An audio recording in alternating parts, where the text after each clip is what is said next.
ఎవరైనా సరే ఆరోగ్యంగా ఉండాలంటే శుభ్రత పాటించాలి. మరి శుభ్రత కావాలంటే ఎలిం ప్రొడక్ట్స్ వాడాలి.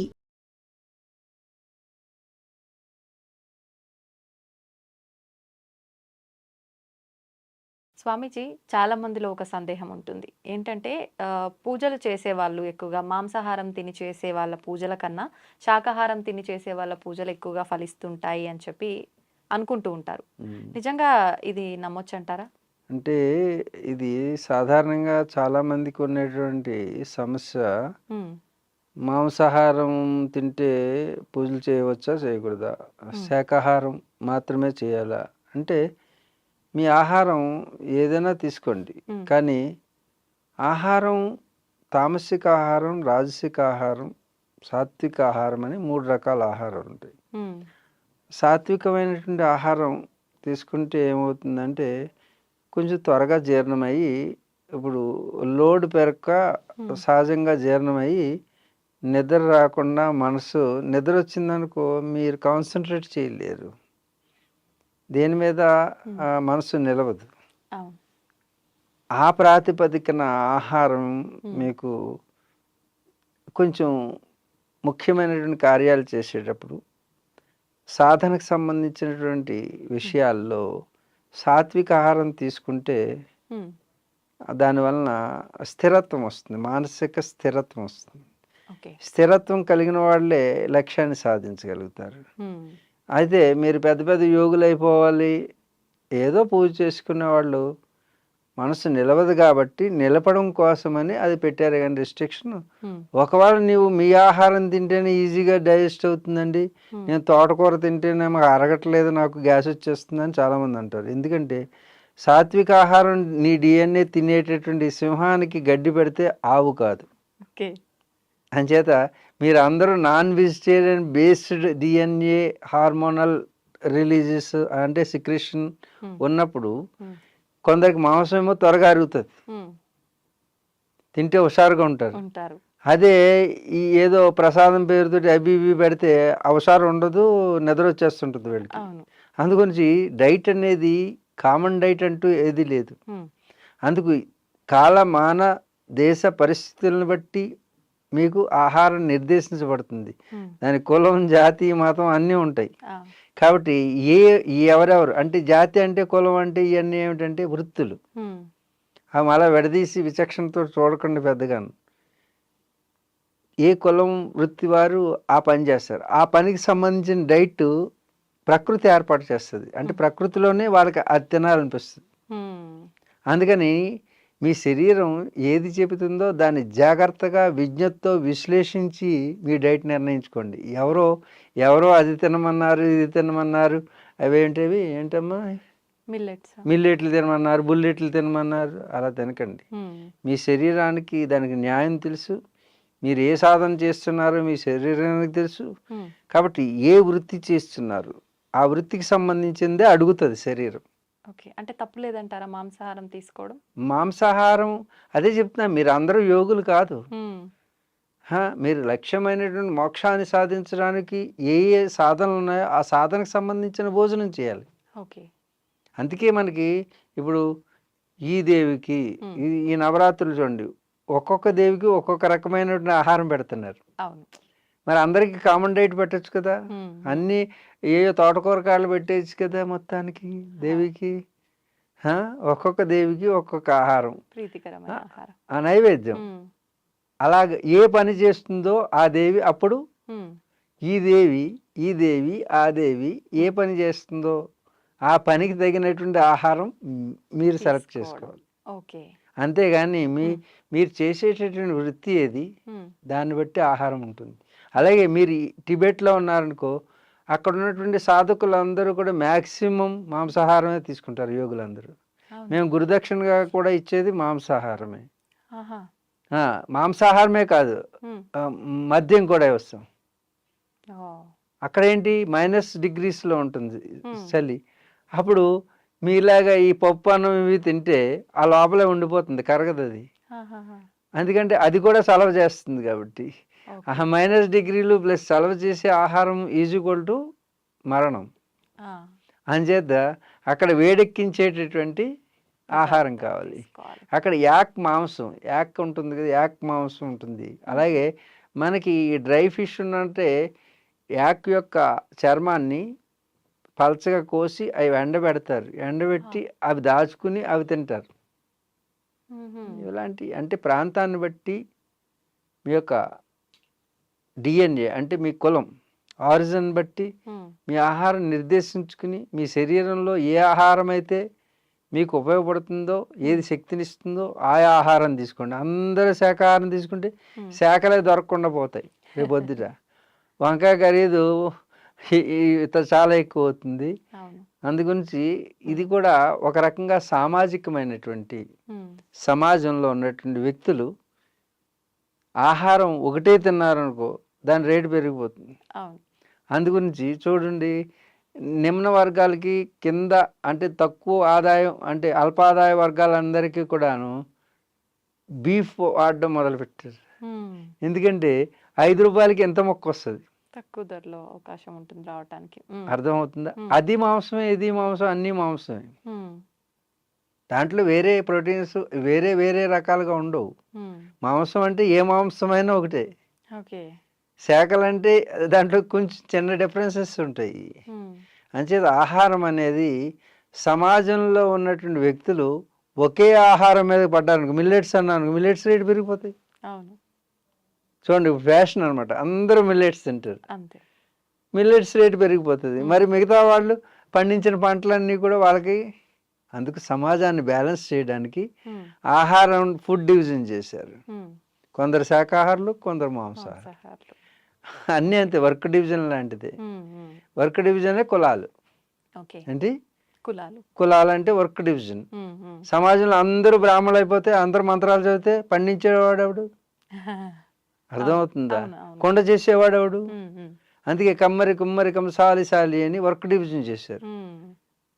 బ్రాహ్మణుడు మంత్రాలు చేసి దేవుడి దగ్గర పూజ చేసి యజ్ఞం చేయడం ఎంత గొప్పదో,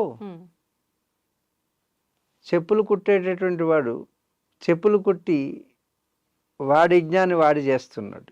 కాబట్టి చెప్పులు కుట్టేటటువంటి మాదిగా చేసుకోవాలి సమాజం. మాలని మాలగా వేసుకోవాలి సమాజం. అంతేగాని అగ్ర కులాలని ఉగ్ర కులాలుగా మారితే దళితుడు చెప్పు తిరగబడుతుంది. ఇది జరిగిందనమాట. అర్థమవుతుందా?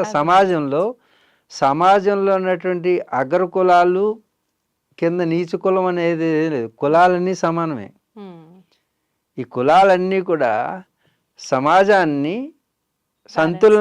సంతులనంగా ఉంచడానికి ఏర్పాటు చేసిన వ్యవస్థలు. ఏ విధంగా అంటే శరీరంలో కాళ్ళు నడుస్తుంటాయి, బురదలోను పేడలోను అన్నీ నడుస్తుంటాయి. అలాగే ఇది ఒక వర్గం, నడిచే వర్గం. పైన 3 వర్గాలు, 3 అంతస్తులు ఉన్నాయి. 1 పొట్ట, 2 భుజాలు, 4 తల. ఈ 4 వర్ణాలే చాతుర్వర్ణం. చాతుర్వర్ణం మయా సృష్టం గుణకర్మ విభాగ సహ according to their capacity and calibre. Work division జరిగింది. కాళ్ళకి నడిచేటటువంటిది ఇచ్చాం. అర్థమైందా? పొట్టకి లోపలంతా ఏది నువ్వు వెళ్ళినా సరే ఈ శరీరంలో ఇక్కడికి వెళ్ళిపోతుంది.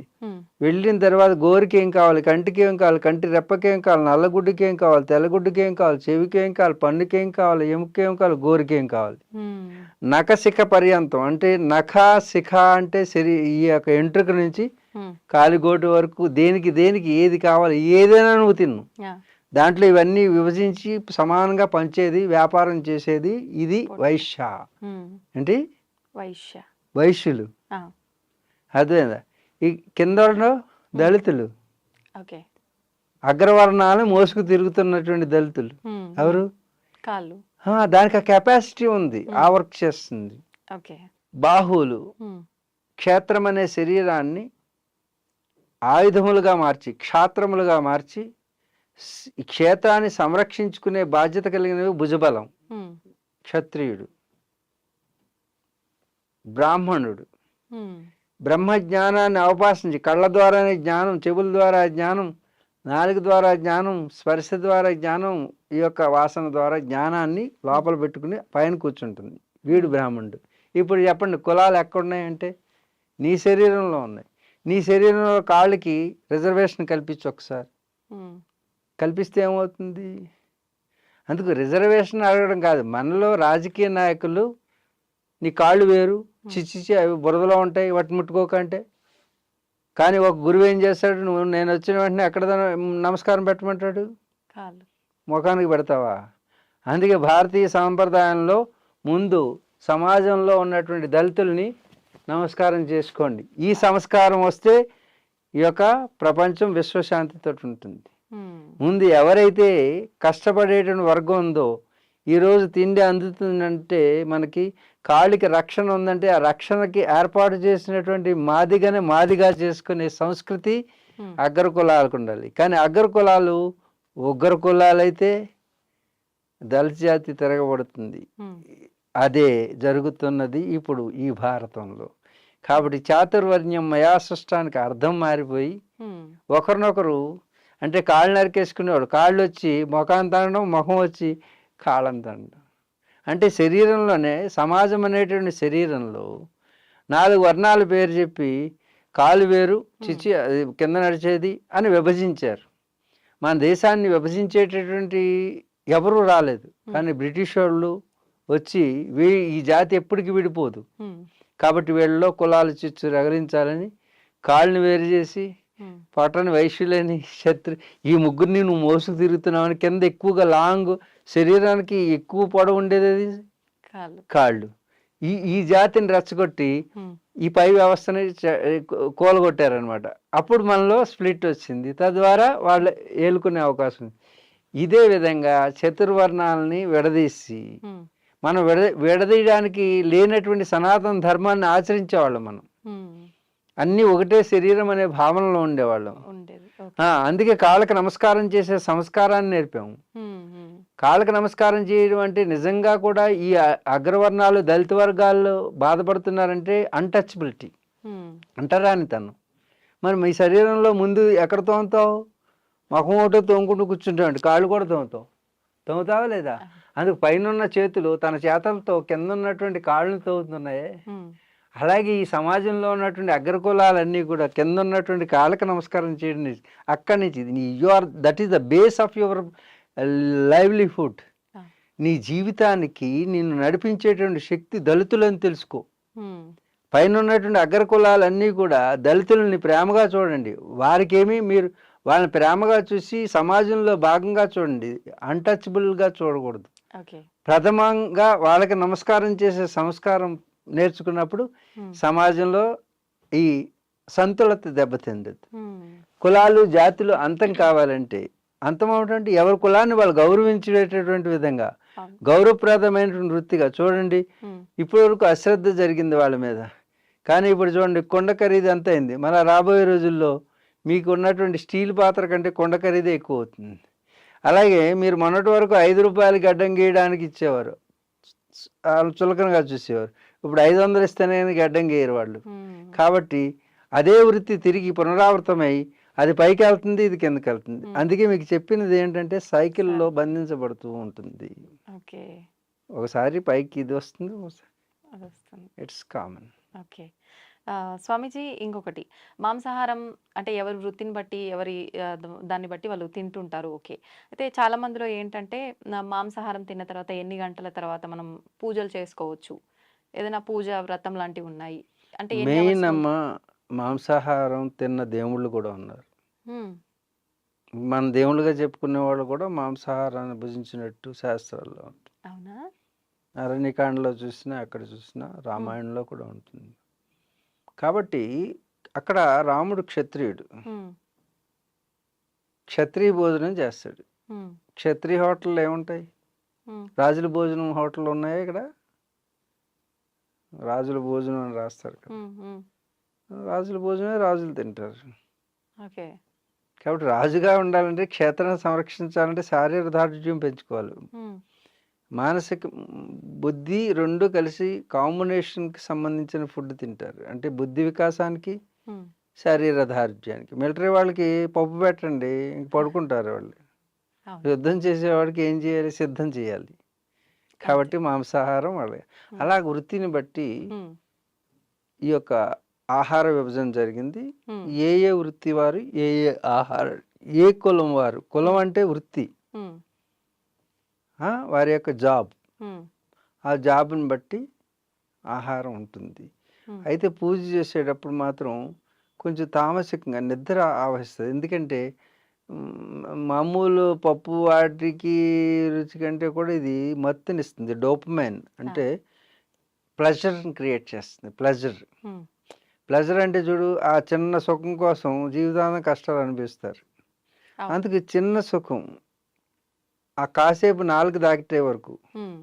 ఆ సుఖాన్ని ఎంజాయ్ చేయడం వల్ల డోపమైన్ రిలీజ్ అవుతుంది. తద్వారా మనకి ఒక డ్రగ్ అంటే ఏమంటాం, ఒక కిక్, అదేమంటారు పదం, సరైన పదం, మత్తెక్కుతుంది. ఓకే. ఆ మత్తు కాసేపు అలా తేలుస్తుంది. హ్మ్. ఆ మత్తు కోసమే కదా ఈ గమ్మత్తులన్నీ చేస్తున్నాం మనం. హ్మ్. ఆ మత్తు కోసం, చిన్న మత్తు కోసం ఆ మత్తునిస్తుంది. కాబట్టి మత్తు వేరు, అపరమత్తు వేరు. హ్మ్. పూజకి అపరమత్తు తర్వాత అవసరం. హ్మ్. పూజకే కాదు, ఏ పని చేయాలన్నా అప్రమత్తత అవసరం. ఆ! మత్తుగా ఉన్నాం అనుకో తప్పు చేసే అవకాశం ఉంటుంది, హ్మ్. మత్తులో పడ్డామంటే. హ్మ్. అంచేత మత్తునిచ్చేటటువంటి పదార్థం మాంసాహారం, హ్మ్. అపరమత్తునిచ్చేటటువంటిది శాకాహారం. ఓకే. అందుకు పూజకి మాంసాహారం కంటే శాకాహారమే హ్మ్. మేలు. ఉత్తమం. స్వామీజీ, ఉపవాసం. ఉపవాసం దివ్య ఔషధం అని చెప్పి పెద్దవాళ్ళు చెప్తూ ఉంటారు. అయితే మనకు అందులో భాగంగా తీసుకుంటే ఏకాదశి ఉపవాసం చాలా మంచిది అని కూడా చెప్తూ ఉంటారు. ఉపవాసం యొక్క ఫలితాలేంటి నిజంగా? ఉపవాసం అంటే కొంతమంది మొత్తం తినకుండా ఉంటుంటారు. అందులో కూడా రకరకాలుగా చేస్తుంటారు. కొంతమంది పండ్లు, పాలు తీసుకొని చేస్తుంటారు. అసలు ఏ రకంగా చేయాలి ఉపవాసం అనేది? అయితే ఉపవాసం అంటే ఆ పదానికి అర్థం ఏమిటంటే, అంటే సామీప్యం దగ్గరగా, వాసం అంటే దగ్గరగా ఉండడం. హ్మ్. నేను నీ దగ్గరికి వచ్చి ఉన్నాను అనుకో, దాన్ని ఉపవాసం అంటారు. ఓకే. కానీ ఉపవాసం అంటే భగవంతుడికి దగ్గరగా ఉండడం. హ్మ్. హ్మ్. అలాగే ఉపనిషత్తులకి దగ్గరగా ఉండడం. ఉపనిషత్తు ఏం చెప్పిందంటే భగవంతుడు అంటే సో అండ్ సో అని చెప్పింది. హా! ఆ ఉపనిషత్తులు యందు ఉన్నటువంటి విషయాన్ని అర్థం చేసుకుని అలా ఉండడం అని ఒక అర్థం. హ్మ్. అంటే సబ్స్టిట్యూట్, హ్మ్. వాసం అంటే టు లివ్, తాత్కాలికంగా అంటే టెంపరరీ లివింగ్ అన్నమాట. ఓకే. అంటే ఒకరోజు టెంపరరీ లివింగ్ చేద్దాం, రోజు డైలీ అంటే రోజు రొటీన్‌గా. చేసే ఆ! రొటీగా కాకుండా ఒకరోజు హ్మ్. ఈ శరీరానికి టెంపరరీగా జీవితాన్ని ఇద్దాం అంటే ఓకే. అదొక అర్థం. ఓకే. ఏంటి ముందు అర్థం ఏమిటి, హ్మ్. భగవంతుడికి దగ్గరగా దగ్గరగా ఉండడం ఉండటం. అంటే సామీప్యం నందు. హ్మ్. భగవంతుడికి సామీప్యం, భగవంతుడు ఉన్నాడని ఆయనలో కాసేపు అలా ధ్యానం చేస్తూ ఉంటే నిజంగా భగవంతుడి దగ్గరికి వెళ్ళినప్పుడు ధ్యానంలో శక్తి మనకి పెరుగుతుంది. హ్మ్. మనం ఆహారం తీసుకునేది దేనికంటే శక్తిని పెంచుకున్నాను. హ్మ్. ఆహారం అంతా అరగదీసి దాంట్లో కొంత గ్లూకోజ్ చేసి ఆ గ్లూకోజ్ నువ్వు కదలడానికి వీటికి వాటికి ఉపయోగిస్తావు అనమాట, ఎనర్జీ. హ్మ్. అయితే ఎనర్జీ నువ్వు భగవంతుడు ఉన్నాడని అనుకుని నీ విశ్వాసాన్ని నీ మనసుని కేంద్రీకృతం చేసినప్పుడు లోపల ఉన్న ఎనర్జీ ఖర్చు అవ్వకుండా పోతుంది. ఎందుకంటే ఒక లైటే వెలుగుతుంది, హ్మ్. మొత్తం అన్ని లైట్లు వెలగ అంటే అన్ని ఆలోచనలు ఉండవు. అందుకు అన్ని ఆలోచనలు ఏకీకృతం చేసి ధారణ చేస్తే దాని పేరు, ఆ ధారణ ఒకే వస్తువు మీద ఉంటే దాన్ని ధ్యానం అంటారు. హా! ఆ ధ్యానం హ్మ్. ఎప్పుడైతే చేస్తున్నావో శక్తి విహీనం కావు, శక్తిని పుంజుకుంటావు. హ్మ్. ఆ శక్తిని పుంజుకుంటం వల్ల ఆహారం అక్కర లేకుండా పోతుంది, నువ్వు మానడం కాదు. హ్మ్. నువ్వు మానితే దాన్ని ఉపవాసం అనరు. ఓకే. కాకపోతే ముందు ఈ సాధన చేసే ముందు నువ్వు మానడం నేర్చుకోవాలి ముందు బలవంతంగా. హ్మ్. హ్మ్. తర్వాత గాడిలో పడిన తర్వాత కొంతకాలం పోయిన తర్వాత నీకు ఆహారం అవసరం తినాలనిపిస్తుంది. ఎందుకంటే నీ శక్తిని నువ్వు ప్రిజర్వ్ చేసుకుంటావు కాబట్టి. కాబట్టి నీకు ఆ శక్తి ఉంటుంది కాబట్టి ఇక ఆహారం మీద ఆసక్తి ఉండదు. ఓకే. అంటే శక్తి ఉంటే ఆహారం తినకపోయినా శరీరం ఆ! నిలబడుతుందా? ఇప్పుడు ఇప్పుడు నేను ఎక్కడి నుంచి వస్తున్నాను, హిమాలయాల నుంచి ఢిల్లీ, హర్యానాలో ఎన్నో కురుక్షేత్ర ఇవన్నీ తిరిగి అందరికీ ఇలాగ హ్మ్. ఏది ఈ ఈ ఇంటర్వ్యూలు ఇస్తూ, హిందీలో ఇంటర్వ్యూలు ఇస్తూ, ఇప్పటికి ఫ్లైట్‌లో అలా అలా జర్నీ చేస్తూ ఒక్కరోజు మేము తిన్నది ఢిల్లీలో ఒకరోజు తిన్నాం. తర్వాత విశాఖపట్నం, శ్రీకాకుళం, బొబ్బిలి ఇవన్నీ ఉత్తరాంధ్ర అంతా తిరిగి అక్కడ స్పీచ్లు ఇచ్చిన తర్వాత అక్కడ అక్కడ ఒక ఆహారం, ప్రకృతి ఆహారం కొంచెం తీసుకున్నాం. మళ్ళీ ఇక్కడికి వచ్చిన తర్వాత రాత్రి 2 ఇడ్లీ ఎవరో ఇచ్చారు, 2 ఇడ్లీ తిన్నాం. మళ్ళీ పొద్దున్న 2 ఇడ్లీ తిన్నాం. ఆహారం అనేది మీకు ఇన్ని ఇంటర్వ్యూలు ఇస్తున్నాం. ఒక ఇంటర్వ్యూ చేస్తే నీరసం అయిపోతున్నావు. కాబట్టి ఇన్ని ఇంటర్వ్యూలు అంటే ఎనర్జీ అనేది ప్రిజర్వ్ అవుతుంది. మనం ఎనర్జీని తక్కువగా వాడతాం అనమాట. ఎప్పుడు కూడాను ఒక విషయం మనం చెప్తున్నప్పుడు you should anchor on the subject. Do you know about the anchor? Meaning of anchor? Anchor అంటే ఏమిటి? ఏమిటి యాంకర్ అంటే ఏమిటి? అంటే ఒక కార్యక్రమానికి హోస్టింగ్ చేయడం కాదు, దాన్ని హోస్ట్ అంటారు. యాంకర్ అంటే షిప్. షిప్ని సముద్రంలో లంగర్ వేస్తారు. అంటే ఆ యాంకర్ని వేస్తే అలాంటి యాంకర్స్ వేసినప్పుడు కింద ఉన్నటువంటి ఇసుకను పట్టుకుని ఉంటుంది. సముద్రంలో షిప్పు ఊగకుండా ములగకుండా కాపాడేటటువంటిది. అంటే అటు ఇటు ఊపేసేటువంటి కెరటాలు వచ్చినప్పటికీ బ్యాలెన్స్ చేసే పాత్రను వహించేది యాంకర్. అర్థమైందా? ఒక డిబేట్ జరుగుతుంది అనుకో, ఆ డిబేట్లో ప్రత్యర్థులు ఇద్దరు కొట్టుకుని ఉంటే వాళ్ళిద్దరిని అలల నుంచి కాపాడేటటువంటి షిప్ని రక్షించేటటువంటి పార్ట్నర్షిప్ కలిగినటువంటిది యాంకర్. భగవంతించడం. అలాగే శక్తి అనేటటువంటిది ఎప్పుడైతే నీ దగ్గర ఉందో నీకు అవసరం ఉండదు, ఆహారం అవసరం. సహజంగా ఉపవాసం అంటే భగవంతుడి యందు నివసించడం. అంటే ఇప్పుడు శరీరంలో నివసించకుండా మన యొక్క మనసు ఎప్పుడైతే భగవంతుడి యందు విశ్వాసంలో నివసిస్తుందో, ఆహారం అనేది ఏకాగ్రత చెందడం వలన, స్ప్లిట్ మైండ్ లేకపోవడం వలన, ఎప్పుడైతే మనసు పరిపరి విధాలు ఆలోచిస్తుందో చాలా నిస్సత్వం వచ్చేస్తుంది. ఇవాళ రాలేదంటే అక్కడికి వెళ్ళిపోయాడేమో, అక్కడికి వెళ్ళిపోయాడంటే అక్కడ ఏమేం చేస్తున్నాడు, నన్ను వదిలేస్తాడేమో, పిచ్చి పిచ్చి పిచ్చి పిచ్చి చిన్నది ఒక చిన్న సమయంలో ఇన్ని ఆలోచనలు ఆలోచిస్తుంది. ఈ ఆలోచనలన్నిటికీ ఎనర్జీ ఖర్చు అవుతుంది. ఖర్చు అవ్వడం వల్ల నిస్సత్వం వస్తుంది, నీరసం వచ్చేస్తుంది. అప్పుడు పిచ్చి తిండి తింటారు, లేకపోతే తినకుండా ఉండిపోతారు. ఇది అంటే ఎక్కువ తిండి, ఎక్కువ ఆలోచించే వాళ్ళు ఎక్కువ తిండి తింటారు. మాటికి ఆలోచనలు తెలియకుండానే స్ట్రెస్కి గురవుతారు కదా, వాళ్ళకి అన్నం అరగదు కానీ ఆకలి వేసేస్తుంది. ఎప్పుడైతే తిన్నది అరగలేదో గ్యాస్ పుట్టపోతుంది. తిన్నది అరగదు, ఆకలి మాత్రం వచ్చేస్తుంటుంది. అంచేత ఎక్కువ తినాల్సి వస్తుంది. ఉపవాసం అంటే భగవంతుడు ఉన్నాడని ఆయన దగ్గర. ఉపవాసం ఉండడం వలన శరీరంలో ఉన్నటువంటి యూనిట్ ఓవర్ ఆయిలింగ్ అంటే క్లీన్ అవుతుంటుంది. ఒకరోజు రెస్ట్ ఇచ్చామనుకో, నీకు ఇక్కడ సెలవు వస్తే అమ్మాయ అని పడుకుంటావు, అసలు ముఖం కడుగు, స్నానం కూడా చేయి. అంటే ఫుల్ రెస్ట్ తీసుకుంటుంది అనమాట. అలాగే ఇంద్రియాలు అన్నీ కూడా ఏం చేస్తాయంటే లోపలికి ఏది రాలేదు కాబట్టి డ్యూటీ చేయాల్సిన అవసరం లేదు, అన్నీ ఒకసారి రిలాక్స్ అయ్యి లోపల మలినం ఉంటే క్లీన్ చేసేటటువంటి అవకాశం. అందుకే భారతీయ సనాతన సాంప్రదాయంలో ఒకరోజు ఏకాదశి 2 వస్తాయి. అర్థమవుతుందా? 2 ఏకాదశులు ఆహారం మానేయడం వలన మనకి శరీరం చక్కగా మన రీజనరేట్ అవుతుంటుంది ఎనర్జీ. అలాగే ప్రతి అవయవానికి విశ్రాంతి దొరికి మరింత యాక్టివ్గా పనిచేస్తుంది. ఇక రెండో ప్రయోజనం అంటే సామాజిక ప్రయోజనం. శారీరకంగా, మానసికంగా, వ్యక్తిగతంగా లాభం వస్తుంది. శారీరకంగా కాకుండా సామాజికంగా ఫుడ్ గ్రైన్స్ అనేవి ఇప్పుడున్నటువంటి ఓవర్లోడ్ లేదు. ఇదివరకు పంటలు చాలా తక్కువ పండేవి. అప్పుడు ఈ ఒక రోజు కనుక మొత్తం దేశం అంతా మానేస్తే అది ఫుడ్ సైకిల్ని పెంచినట్టు అవుతుంది. ఆ విధంగా కూడా మన పెద్దలు ఏది చేసినప్పటికీ సామాజిక ప్రయోజనం, వ్యక్తిగత ప్రయోజనం, మానసిక ప్రయోజనం, ఆధ్యాత్మిక ప్రయోజనం అని ఇన్ని రకాల ప్రయోజనాలని భారతీయ సనాతన సాంప్రదాయంలో చొప్పించి భగవంతుడికి లింక్ చేసి చెప్పారు. ఓకే స్వామీజీ, మన ఒక హిందూ ధర్మంలోనే కొన్ని కోట్ల దేవతలు ఉంటారు, ఎందుకని? హిందూ మతంలో కాదు, అది సనాతన ధర్మంలోనే ఉంటుంది. ఓకే. ధర్మం అంటే ఏంటంటే ఎవరు ఏది ఆచరిస్తున్నారో శాస్త్రీయమైంది. అది శాస్త్రీయమని ఎలా చెప్పగలుగుతామంటే హ్మ్. ఈ లోకంలో ఉన్నటువంటి సకల చరాచర జీవరాశి ఈ సృష్టిలో ఉన్నటువంటి మన సుఖం కోసం హ్మ్. ఇంకొకరికి హాని కలిగించకుండా జీవించే జీవన విధానం. హ్మ్. ఇప్పుడు నేను కోడి దేవుడు అన్నాను అనుకో, ఆ! కోడి దేవుడు అంటావా అని ఇంకోటి అనడానికి వీల్లేదు. ఎందుకంటే కోడిని నేను చక్కగా చూసుకున్నా దైవంతో సమానంగా. హ్మ్. దానివల్ల లాభమా నష్టమా?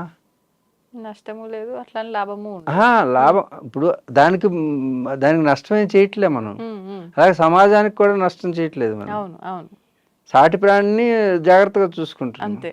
కానీ దాన్ని కోసుకు తినేస్తున్నాం అనుకో, దానికి ప్రాణానికి హాని చేస్తుంది. అవునండి. అప్పుడు అది అధర్మం అవుతుంది. హ్మ్. హ్మ్. అంటే మనం చేసేటటువంటి పని ద్వారా ఈ సృష్టిలో ఇంకొక జీవరాశికి హ్మ్. నష్టం కలిగించకుండా, ఆ!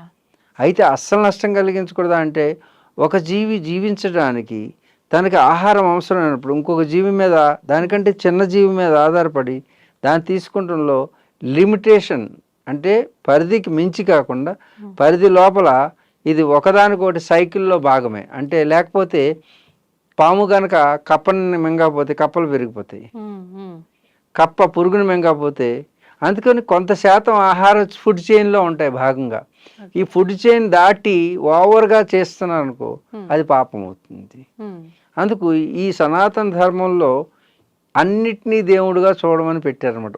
అంటే దేవుడు అనగానే హ్మ్. కొందరు గుర్తొస్తుంది దేవుడని, కనీసం దాన్ని చంపకుండా ఉంటాడు. అప్పుడు ఎకలాజికల్ బ్యాలెన్స్ అనేది ఎప్పుడైతే పాములన్నిటినీ చంపారో ఎలకలు పెరిగిపోతాయి, ఆ! ఎలకలన్నీ ఫుడ్ గ్రెయిన్స్ తినేస్తాయి. అందుకు బ్యాలెన్స్ ఉండడం కోసమని ఈ అన్నిటిలో ఉన్నటువంటి దైవశక్తి ఒకటే. ఆ! నీలో జీవుడు ఉన్నాడు, చీమలోను జీవుడు ఉన్నాడు. హ్మ్. చీమలో జీవుడు చిన్నోడా, నీలో జీవుడు పెద్దోడా? ఏనుగులో ఉన్నటువంటి జీవం పెద్దదా, చీమలో ఉన్న జీవం పెద్దదా? శరీరం తేడా ఉండొచ్చు గానీ ఎస్, దట్స్ ఇట్. హ్మ్. భలే భలే తయారయ్యావు నువ్వు కూడా అయితే. కాబట్టి రెండిట్లో ఉన్నటువంటిది ఒకటే ప్రాణం, హ్మ్. ఒకటే జీవం. కాబట్టి ఏది గొప్ప ఏది తక్కువ కాదు. కాదు. అన్నిట్లోనూ జీవం ఉన్నది ఒకటే, హ్మ్. ఒకటే జీవం ఉన్నది. నీలోను దానిలో ఉన్న జీవం ఒకటైతే హ్మ్. మరి దైవం అనేది జీవం. హ్మ్. అర్థమైందా? అర్థం. అంటే శక్తి. ఆ శక్తి ఏదైతే ఉందో హ్మ్. అది అన్నిట్లో ఉందని గుర్తించినటువంటి వాళ్ళు హ్మ్. మన సైంటిస్టులు. హ్మ్. ఏంటి? సైంటిస్టులు. సైంటిస్ట్‌లు. కానీ కొన్నిట్లోనే ఉందని గుర్తించిన వాళ్ళు సైంటిస్టులు. హ్మ్. కాబట్టి దైవం ముక్కోటి దేవతలు అంటే ఎన్నున్నాయో అన్ని దేవతలు. ఆఖరికి పునాది రాళ్ళు వేస్తారు కదా ఈ పొలాల మధ్యలో, అది కూడా దానికి కూడా బొట్లెట్టి పూజ చేస్తారు మనోళ్ళు. అక్కడ కోడిని కోస్తారు. అవును. అంటే దేవతలు. అందుకే మన దేశంలో ఇస్లాం వచ్చినా సలాం అన్నాం, హ్మ్. హ్మ్. క్రిస్టియన్ వచ్చినా క్రిస్టియన్గా చూసుకున్నాం. అంటే కృష్ణ క్రిస్టియన్ వచ్చినా కృష్ణయనుడు వచ్చినాడు అని అనుకున్నాం. కృష్ణుడా? క్రిస్ కృష్ణయన్ అంటే కృష్ణుడు. ఓకే. కాబట్టి ఎన్నెన్ని మతాలనైనా ఇంకొక దేవుణ్ణి యాడ్ చేసుకున్నాం కానీ వద్దనలా ఇతర దేశాల్లో. వద్దా? అందుకే సనాతన సాంప్రదాయం అంటే హ్మ్. అన్ని మతాల్ని అన్ని దేవుళ్ళని కలిపేసుకుంది. కాబట్టి హ్మ్. ముక్కోటి దేవతలు ఉన్నారు. ఓకే. ముక్కోటి కాదు, ఎన్ని కోట్లైనా అవుతారు. స్వామీజీ, కొంతమంది మేము దేవుళ్ళని చూస్తాము, మాట్లాడతాము, మాకు కనిపిస్తారు, ఇలా రకరకాలుగా చెప్తుంటారు. నిజంగా దేవుళ్ళని చూడడం సాధ్యపడుతుందంటారా? అలాంటి స్వాములని అంటే చెప్పొచ్చో లేదో దొంగ స్వాములు అని అనొచ్చు అంటారా? నువ్వు ఎవరిని దొంగ స్వాములు అనడానికి వెళ్ళలేదు, దొంగ స్వామి అయినప్పటికీ కూడా. ఎందుకని? ఎందుకంటే దొంగ స్వాములు వాళ్ళు ఎలా ఉంటారో, ఒకవేళ దొంగ స్వామి అయితే ఎలాగ పట్టుబడతాడో పనిష్మెంట్ ఉంటుంది. హ్మ్. హ్మ్. కానీ మనం ఏం చేయక్కర్లేదు. హ్మ్. నువ్వు దొంగ పని చేస్తే ఎప్పటికైనా నీకు పనిష్మెంట్ తప్పదు. అలాగే స్వామి అయినా హ్మ్. దొంగ పని చేసిన స్వామి అయినా ఆసామి అయినా. హా. కాబట్టి దొంగ పని ఎవరు చేసినా అది శిక్షార్హులు. హ్మ్. కాబట్టి మనం ఏం ప్రత్యేకంగా దొంగ స్వాములు అనక్కర్లేదు. కానీ హ్మ్. అయితే దేవుణ్ణి చూసాము హ్మ్. అంటే చూడడం, దేవుడు దైవం అంటేనే మనం చూడలేం. హా.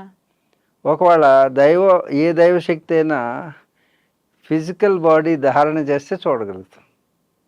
ఎందుకంటే ఈ ఈ కళ్ళు అనేవి చర్మచక్షువులు అంటారు. హ్మ్. అంటే ఫిజికల్ ఐస్. ఇవి ఫిజికల్ ఐస్ ఆ ఎటర్నల్గా ఉన్న ఫోర్స్ని చూడలేవు. అంటే కాంతి, ఇప్పుడు మనకు రిమోట్ ఉంది, అవును. రిమోట్ ఇలా అనగానే అవతల ఛానల్ మారుతుంది. మధ్యలో ఈ రిమోట్ నుంచి ఏమి వెళ్తుంది కనపడుతుందా మనకి? మరి రిమోట్లోంచి వెళ్ళి దాన్ని మార్చేటటువంటి శక్తి ఏదో అదే మనం చూడలేకపోతున్నామే. వీటన్నిటికంటే గొప్పదైనటువంటి దైవశక్తిని చూసి దైవంగా చూసినటువంటి వాళ్ళు ఉన్నారా అంటే లేరు. అలా చెబితే అబద్ధము. అర్థమైందా? వాళ్ళ దేవుడు కనుక ఆయన వచ్చి దర్శనం ఇచ్చాడు అంటే మేము చూసాము అన్నారనుకో ఎవరు చూడలేరు. ఆయన దర్శనం ఇవ్వాలనుకున్నాడు అనుకో, ఒకవేళ ఏదైనా రూపంలో వెంకటేశ్వర స్వామి ఏనుగులాగా వచ్చి చెరుగర్లన్నీ తినేసి ఇది చేశాడు అని ఏ కథలు ఉంటాయి కదా, వాళ్ళు వచ్చి దర్శనం ఇస్తే పోనీ ఏనుగులాగా వస్తే వీడు అనుకుని ఉండొచ్చు, ఆ సమయానికి మ్యాచ్ అయి ఉండొచ్చు. ఓకే, ఆయన అనుకోవడంలో తప్పులేదు. పోనీ వెంకటేశ్వర స్వామి వచ్చాడే అనుకుందాం, కానీ ఏనుగులా వచ్చాడు, కానీ మనం అది గుర్తించలేము కదా. నువ్వు చూడలా, ఆయన వస్తే ఆయన కనపడ్డాడు, అంతేగాని నేను చూడగలిగితే చూసేది కాదు. అందుకే ఎందుకంటే మనకి చూడగలిగేటటువంటి కళ్ళు మనకు లేవు. వాళ్ళు ఫిజికల్గా వస్తే చూడగలుగుతాం, కానీ ఫిజికల్గా వచ్చేది దైవం కాదు. మరి దైవం కాకపోతే ఎలా చూస్తామని అంటే ఆ దైవశక్తి వాళ్ళకి కామరూపులు అంటారు. అంటే వాళ్ళు ఏది అనుకుంటే ఆ రూపాన్ని ధారణ చేయగలరు. అందుకు వాళ్ళు చూపించాలి నీకు అనుకుంటే చూస్తారు, వేలు చూడలేరు. వాళ్ళు దర్శనం ఇస్తారు, అందుకు దాన్ని దర్శనం అంటారు. చూపు వేరు, దృష్టి వేరు, దర్శనం వేరు. అర్థం? చూపు అనేది ఫిజికల్, దృష్టి అనేది సైకలాజికల్, మానసికం, దర్శనం అనేది ఆధ్యాత్మికం, అది ఆత్మ సంబంధమైనటువంటి విషయం. కాబట్టి ఇప్పుడు ఈ కలియుగంలో ఎవరైనా చూశారు, ఏ మాతాజీ అని చూసిందంటే వ్యాపారం చేయడానికి అలా తెలుసుకోండి. వాళ్ళు నిజమైన స్వామీజీలు కాదు, దొంగ స్వామీజీలు అనకండి, నిజమైన స్వామీజీలు కాదు, నిజమైన మాతాజీలు కాదు, వ్యాపార వస్తువులు. భక్తి అనేటటువంటి వ్యాపారం చేయడానికి, మీ నమ్మకాన్ని అమ్మకాన్ని చేయడానికి చూస్తున్న వాళ్ళు కింద స్క్రోలింగ్ ఇస్తుంటారు. అది దొంగ స్వామీజీలు ఎప్పుడు ఏం చేస్తుంటారు, 4-5 నెంబర్ల స్క్రోలింగ్ ఇస్తారు. నువ్వన్నట్టు దొంగ స్వామీజీలు అనకూడదు, కానీ నిజమైన స్వామీజీలు ఎప్పుడూ కూడా ఎవరి నుంచి ఏది ఆశించరు. ఆశించిన వాడు శాసించలేడు, శాస్త్రాన్ని అవగాహన చేసుకోలేడు. కాబట్టి ఎలాంటి ఆశ లేనివాడు వాడు త్యాగం చేయగలిగిన వాడు. త్యాగేయ నైక అమృతత్వ మానసు అని ఉపనిషత్తు చెప్తుంది. ఏదైనా ఇచ్చేవాడై ఉంటాడు, కానీ తీసుకునేవాడి చెయ్యి ఎలా ఉంటుంది, ఇచ్చేవాడి చెయ్యి ఎలా ఉంటుంది. కాబట్టి ఇచ్చేవాడి చేతిలో ఏది పెట్టినా కిందకి వెళ్ళిపోతుంది, తీసుకునేవాడి చేతిలో ఏది పెట్టినా కిందకి వెళ్ళిపోతుంది. ఏంటి, రెండు కిందకి వెళ్తాయి. కానీ ఇక్కడ పెట్టింది కిందకి వెళ్తుంది, ఇక్కడ పెట్టించుకున్న వాడి చెయ్యి కిందకి వెళ్తుంది. అందుకే ఎవరైనా అభయాస్యం ఇవ్వాలనుకుంటే వాడి చెయ్యి ఇలాగే ఉండాలి, ఇలా ఉండకూడదు. ఎక్కడైనా ఎప్పుడైనా ఏ రూపంలోనైనా, హోమ రూపంలోనైనా, యజ్ఞ రూపంలోనైనా ఏవైనా తీసుకుంటున్నారంటే వాళ్ళని నమ్మాల్సిన అవసరం లేదు. వాళ్ళ దగ్గర ఎటువంటి శక్తులు ఉండు, కేవలం వేషధారణ తప్పితే, వేషధారణ భాషధారణ. కాబట్టి ఎటువంటి వాటిని సనాతన ధర్మంలో వీళ్ళు కొంత చేటు తీస్తున్నారు, సనాతన ధర్మం మీద విశ్వాసం పోయేటట్టు చేస్తున్నారు. రాబోయే తరాలకి ఇవన్నీ నమ్మశక్యంగా లేవు అనేటటువంటి విధంగా దయచేసి అలాంటి వారు ఎవరైనా ఉంటే సమాజంలో దయచేసి అలాంటి పనులు చేయకండి. మాలాంటి వాళ్ళు కూడా బయటికి రావడానికి భయం వేసేటట్టుగా ప్రవర్తిస్తున్నారు. అంటే అందుకే నిజమైన వాళ్ళు కూడా కనుమరుగైపోతారు ఈ ప్రవాహాన్ని పెరిగితే. కాబట్టి సనాతన ధర్మ వారధులుగా, సారథులుగా, భక్తులుగా వెళ్ళేటువంటి వాళ్ళు కూడా గుర్తించి ఎవరు సరైన వారో, ఏది సరైన సాధన పేరుతో ఈ మధ్యన కొండలని అని రకరకాలైనటువంటివి, ఏ నిజమైన గురువు కూడా సాధనని ఇలా కెమెరాల ముందు చెప్పరు, ఆన్ స్క్రీన్ చెప్పరు. నిజమైనటువంటి వారు తద్విద్ధి ప్రణిపాతేన పరిప్రశ్నేన సేవయ, గురువుని సేవిస్తేనే ఏదైనా రహస్యం చెప్తారు. ఉమ్, అంతేగాని ఈ టీవీలో కూర్చొని అమ్ముకుంటాం వ్యాపారం అది. ఆ, టీవీలో కూర్చొని 2000కి ఇది చెబుతాను, ఆ, 1000కి ఆన్లైన్ కోర్సు, ఇది గొట్టాల ద్వారా చెప్పేది కాదు. కాబట్టి ఏ ధార్మికమైనటువంటి శక్తి కలిగినటువంటి వారైనా వారిని ఆశ్రయించి శ్రద్ధాభక్తులు ఎన్నో పరీక్షలు చేస్తారు. అన్ని పరీక్షలు అయిన తర్వాత దానికి నిలబడితే ఒక్క చిన్న రహస్యం చెప్తారు. ఓకే. అప్పటి వరకు నిజమైన గురువులు, నిజమైనటువంటి సాధకులు, ఉమ్, నిజమైన స్వామీజీలు సరైనటువంటి ఉమ్, మార్గాన్ని చూపించాలంటే వాళ్ళు శక్తిపరులు, యుక్తిపరులు అయి ఉండాలి, ఉమ్, సాధకులు అయి ఉండాలి, సాధనతో అనుభవం పొందిన వారై ఉండాలి. ఆ, మరి 40 సంవత్సరాల సాధన అయితేనే కానీ ఇలాంటి బోధనే చేయలేకపోతున్నాం. కాబట్టి షార్ట్ కట్లో ఏది పొందలేం. ఉమ్, సక్సెస్ అనేటటువంటిది షార్ట్ కట్ లేదు సక్సెస్కి. ఒకవేళ సక్సెస్ని షార్ట్ కట్లో చూడాలంటే మన జీవితానికి షార్ట్ కట్లు పడతాయి. ఆ, కాబట్టి ఒక బిడ్డను కనాలంటే 9 నెలలు ఆగాల్సిందే, ఓకే. 9 మాసాలు మోయాల్సిందే. మరి భగవంతుడినే కనాలంటే ఉమ్, ఉమ్, ఇక ఆలోచించండి. ఉమ్, కాబట్టి అలాంటి వేషధారణ, భాషధారణ ద్వారా నిర్ణయించలేము స్వామిత్వాన్ని. ఉమ్. హరి ఓం తత్సత్. శుభం. నిజంగా చాలా మంచి విషయాలు తెలియజేశారు స్వామీజీ. ఆ, చాలా సంతోషంగా ఉంది మిమ్మల్ని కలిసినందుకు, మీ ద్వారా చాలా మంచి విషయాలు తెలుసుకున్నందుకు. ధన్యవాదాలు. సర్వం శ్రీ సూర్యనారాయణ పరబ్రహ్మార్పణమస్తు. ఓం శాంతి శాంతి శాంతి. హరి ఓం తత్సత్. సమస్తలోకా సుఖినో భవంతు, సమస్తలోకా సుఖినో భవంతు, సమస్తలోకా చరాచర శ్రేయో భవంతు. ఓం శ్రీ గురుభ్యో నమః.